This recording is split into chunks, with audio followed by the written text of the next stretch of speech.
Today we're talking about soft skills. And what are soft skills? Well, they're like the non-technical skills that you have. For example, they're like listening, communicating, and delegating. Now before we start, if you could go cowabunga on that subscribe button, that'd be great. In return, here's a really cute picture I saw this week.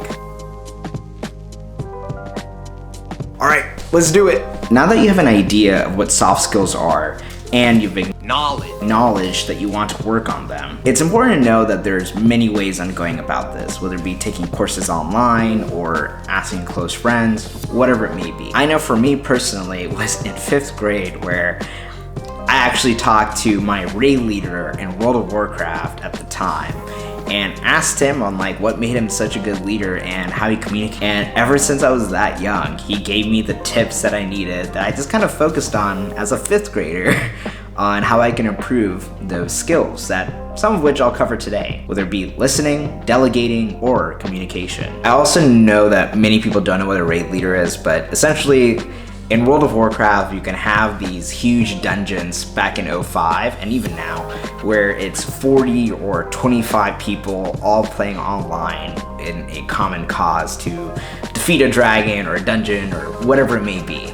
And oftentimes there's a raid leader who helps organize and give directions and tell people what to do during that entire event. So it has a lot of leadership skills that are needed to run those things very successfully.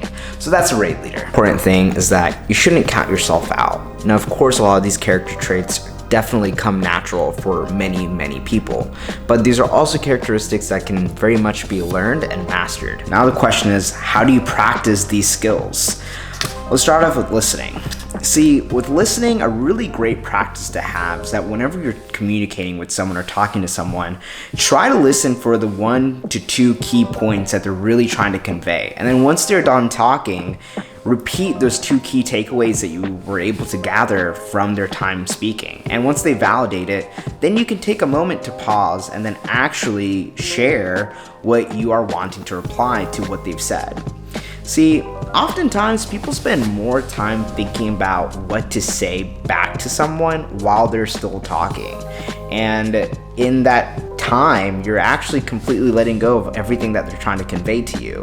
So by doing this, you're really allowing yourself to be seen as someone that is truly listening to the individual. So listen, 2 key takeaways, pause, and then communicate what you're wanting to say. Now let's talk about something a little bit more touchy, delegation. Next up is a water break.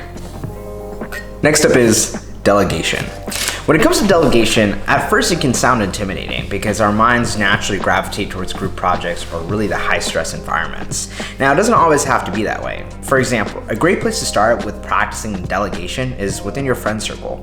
Think about the times that you go out to eat or have a get together at your place. Try to delegate some of the work in terms of organizing that, right? Reach out to your friends like, hey, could you make the reservation so we don't have to wait when we get there? I can't do it, XYZ reasons, right? And the important part here is that you're not only just simply asking them, but you're telling them why they should do it and how it helps them. Because right then and there, we talked about, hey, could you call them? That's the ask. And then you also tell them why they should do it because you don't have to wait at the restaurant by making that reservation. And that's really the key, and the structure kind of stays the same. You have to empower people in terms of how it benefits them for this common cause. Now, if you just do the ask, it seems like you're not really trying at all.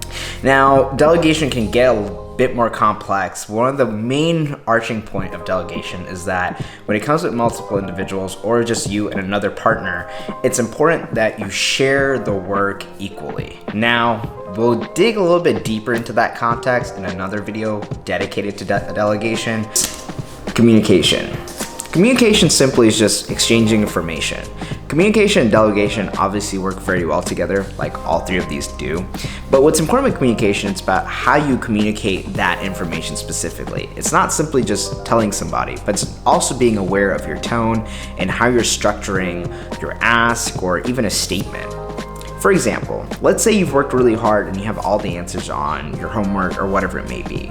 And if somebody asks you for all the answers and they've done none of the work, like not tried at all, how likely are you going to help them out? Versus someone who has done many attempts at the homework, a bunch of work on it, but they just can't get the answer.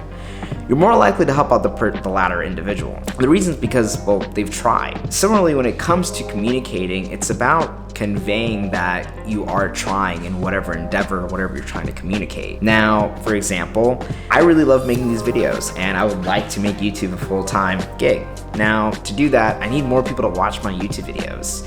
Now, you can definitely help me with that by liking this YouTube video, which gets more people to watch it, and then in return, I can maybe do YouTube full time and make even better videos for you to watch.